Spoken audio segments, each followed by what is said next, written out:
Hello viewers, welcome back to our channel Ammu with అమ్మ. ముందుగా అందరికీ సంక్రాంతి శుభాకాంక్షలు.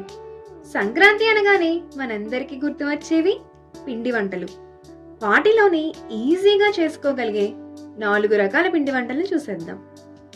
సంక్రాంతి స్పెషల్ అయిన అరిసెలు, క్రిస్పీగా కరకరలాడే మినప్పప్పు జంతికలు,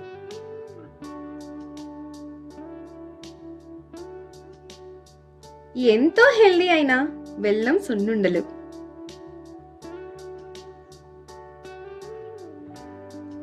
నోట్లో పెట్టుకోగానే వెన్నలాగా కరిగిపోయే పనస తన్నులు.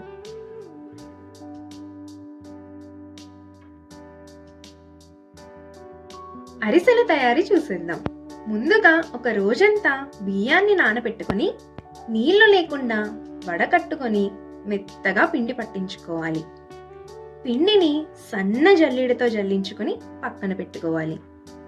ఇప్పుడు ఒక గిన్నెలో 1/2 కేజీ బెల్లాన్ని తీసుకొని 1/2 గ్లాస్ నీళ్లు పోసుకొని బెల్లాన్ని కరిగించుకోవాలి. కరిగిన బెల్లాన్ని మరో గిన్నెలోకి వడకట్టుకోవాలి. పాకం అనేది ఉండకు రావడం మొదలుపెట్టాక ఫ్రీక్వెంట్గా మనం చెక్ చేసుకుంటూ ఉండాలి. ఇలా చేతికి ఉండలాగా వస్తే పాకం అనేది వచ్చేసినట్లే. పాకం అనేది మరింత ముదిరితే అరిసె గట్టిపడిపోతుంది. మనకి పాకం రాగానే స్టవ్ ఆపేసుకోవాలి, లేదంటే పాకం ముదిరిపోతుంది. ఇప్పుడు కొద్దిగా యాలుకల పొడి, శుభ్రం చేసి పెట్టుకున్న గుప్పెడు నువ్వులను వేసి కలుపుకోవాలి. ఇప్పుడు ముందు జల్లించి పెట్టుకున్న పిండిని కొద్దిగా వేసుకుంటూ కలుపుకోవాలి. 1/2 కేజీ బెల్లానికి 300 నుంచి 350 గ్రాముల దాకా పిండి పడుతుంది. పిండి అనేది మనకి ఈ కన్సిస్టెన్సీలో గరిటె నుండి మెల్లిగా జారే వరకు వేసుకుంటూ కలుపుకోవాలి.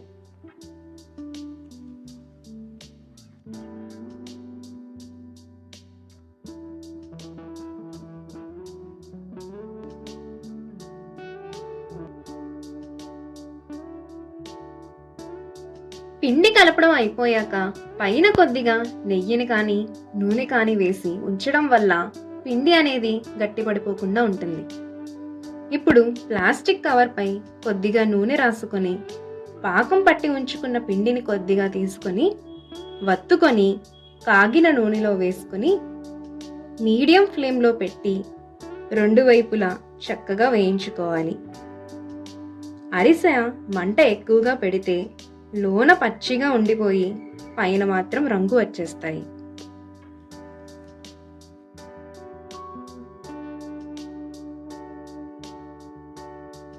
అరిసెలు 2 వైపులా వేగాక అరిసెల గరిటెతో నూనె పోయేలాగా వత్తుకోవాలి. పక్కన పెట్టి కాసేపు ఆరనివ్వాలి, లేదంటే అరిసెల చెక్క మీద వేసి కూడా వత్తుకోవచ్చు. వత్తుకున్న అరిసెలను విడివిడిగా వేసుకొని కాసేపు ఆరనివ్వాలి, లేదంటే ఒకదానికి ఒకటి అతుక్కుంటాయి.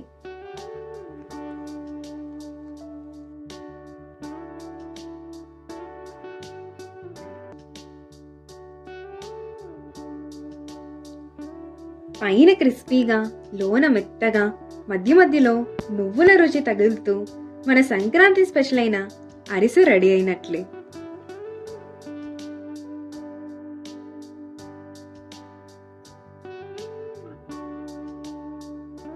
ఎక్స్ట్రా క్రిస్పీ అండ్ ఎంతో టేస్టీగా ఉండి మినప్పప్పు జంతిక ఎలా చేయాలో చూసేద్దాం. ముందుగా 1 కప్పు మినప్పప్పుని తీసుకుని 3 నుంచి 4 గంటల సేపు నానబెట్టుకోవాలి. నానిన పప్పుని గ్లాసు పప్పుకు 2 గ్లాసుల నీళ్లు పోసి కుక్కర్లో మెత్తగా ఉడికించుకోవాలి. పప్పు అనేది ఈ విధంగా మెత్తగా ఉడికిపోవాలి. ఉడికిన పప్పును మెత్తగా గ్రైండ్ చేసుకొని పెట్టుకోవాలి. అందులో ఘాటు కోసం 4 పచ్చిమిర్చి, కొద్దిగా వాము, చిన్న అల్లం ముక్క వేసుకొని రుబ్బుకోవాలి. గ్లాసు మినప్పప్పుకు 4 గ్లాసుల బియ్యం పిండిని తీసుకొని రుబ్బి ఉంచుకున్న మినపప్పు పేస్ట్, అలానే రుచికి సరిపడా ఉప్పు వేసి పిండిలోకి బాగా కలిసేలాగా కలుపుకోవాలి.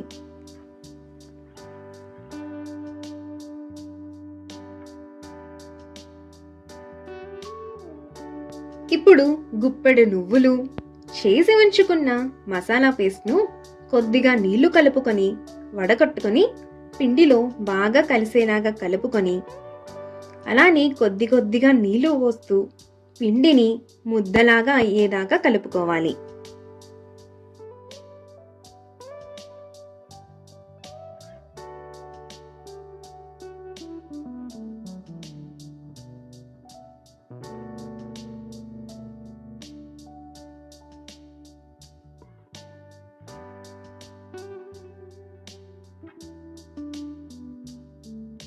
నూనెను బాగా తాగనిచ్చి జంతుకల గొట్టం సహాయంతో నూనెలో వత్తుకోవాలి. వత్తిన తరువాత మంటను మీడియంలో పెట్టుకొని జంతికను రెండు వైపులా వేయించుకోవాలి. అప్పుడు జంతికలు లోన దాకా వేగి క్రిస్పీగా వస్తాయి.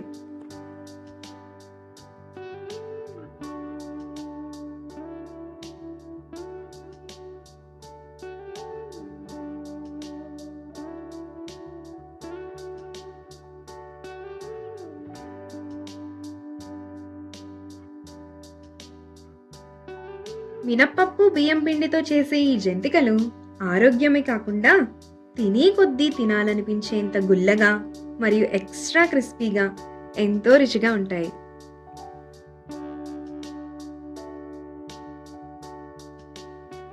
మన ట్రెడిషనల్ రెసిపీ అయిన నేతి బెల్లం సున్నుండల్ని ఎలా తయారు చేసుకోవాలో చూసేద్దాం.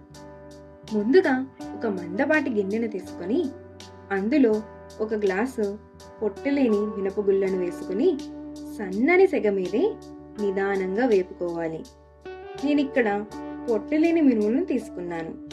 మీకు అవకాశం ఉంటే పొట్టు ఉన్న మినుములతో చేసుకుంటే సున్నుండలు ఇంకా రుచిగా ఉంటాయి. మినుములు అలా సన్నటి సెగ మీదే లోన దాకా వేగేదాకా వేయించుకోవాలి.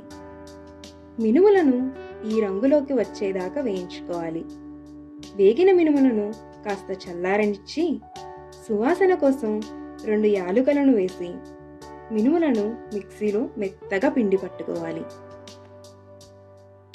1 కప్పు మినుములకు 3/4 కప్పు బెల్లాన్ని వేసుకోవాలి. మెత్తగా తరిగిన బెల్లాన్ని సున్నులో వేసి బాగా కలుపుకోవాలి. కలిపేటప్పుడు బెల్లం గనుక ముద్దలుగా అనిపిస్తే పిండిని ఒకసారి మిక్సీలో వేసి తిప్పితే మెత్తగా వస్తుంది. బాగా వేడి చేసిన నెయ్యిని కొద్ది కొద్దిగా వేసుకుంటూ పిండిని కలుపుకోవాలి.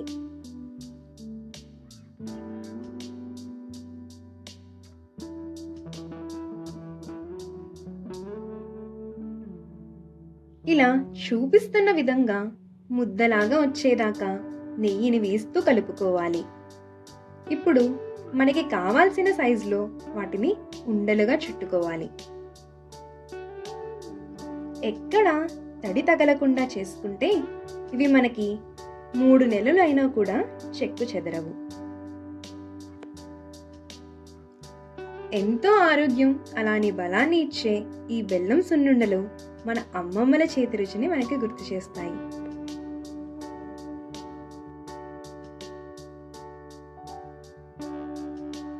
చిన్న నుంచి పెద్ద దాకా అందరూ ఇష్టపడే పనస్తనులు లేక సంపంగి పూలు తయారీ చూద్దాం. ముందుగా 2 కప్పుల మైదా పిండిని జల్లించి తీసుకోవాలి. ఇక్కడ నేను మైదా పిండిని తీసుకున్నాను. మీకు కావాలంటే గోధుమ పిండిని కూడా తీసుకోవచ్చు. పిండిలో 1/2 స్పూన్ ఉప్పు, 4 టేబుల్ స్పూన్ల బాగా వేడి చేసిన నెయ్యిని వేసుకుని పిండికి పట్టేలాగా బాగా కలుపుకోవాలి.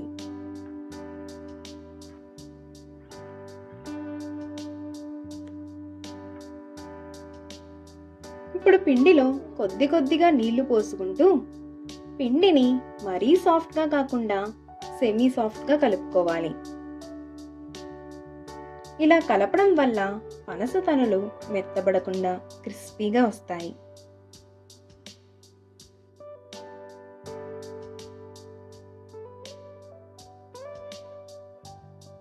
ఇప్పుడు పిండిని చిన్ని చిన్ని ముద్దలుగా చేసి పెట్టుకోవాలి.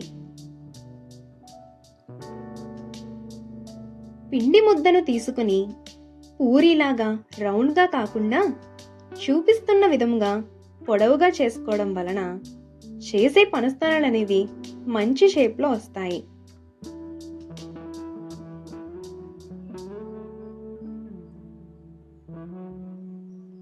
ఇప్పుడు చూపిస్తున్న విధంగా పొడవుగా ఘాట్లు పెట్టుకోవాలి. చివర్లు కట్ అవ్వకుండా మధ్యలోనే ఘాట్లు పెట్టుకోవడం వలన పనస్తనలు చుట్టుకోవడం సులువుగా ఉంటుంది.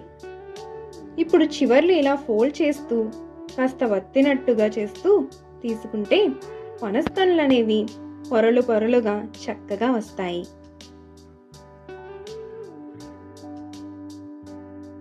ఇప్పుడు వేడెక్కిన నూనెలో పనస్తనలు ఒక్కొక్కటిగా వేసుకోవాలి. లో టు మీడియం ఫ్లేమ్లో మాత్రమే వీటిని బాగా వేగనిచ్చి తీసుకోవాలి. మంట గనక ఎక్కువ పెడితే రంగు వచ్చేసి లోన మెత్తగానే ఉండిపోతాయి.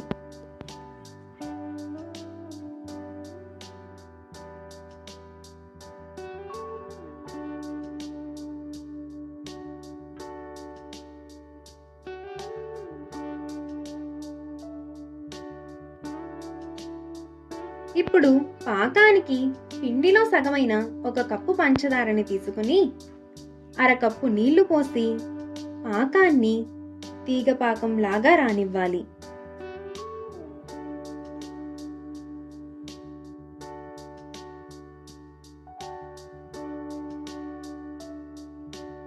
పాకం వచ్చిన తరువాత స్టవ్ ఆఫ్ చేసేసి యాలుకల పొడి అలానే కొద్దిగా నిమ్మరసాన్ని వేసుకుంటే పాకం అనేది త్వరగా గట్టిపడిపోకుండా ఉంటుంది.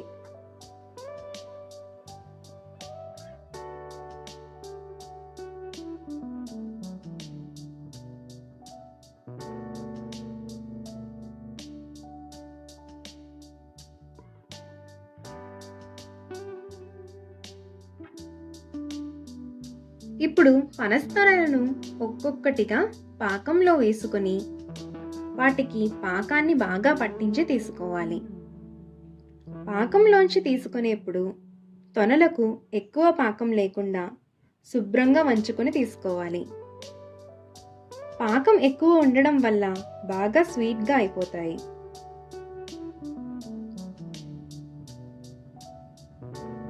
పాకం ఆరే వరకు పళ్ళెంలో ఈ విధంగా విడివిడిగా పెట్టుకోవాలి. లేకుంటే పాకం జిగురుకు ఒకదానికి ఒకటి అతుక్కుపోతాయి. అంతే అండి, ఎంతో టేస్టీ అయిన నోట్లో వేసుకుంటే కరిగిపోయే పనస్తనలు రెడీ అయినట్లే.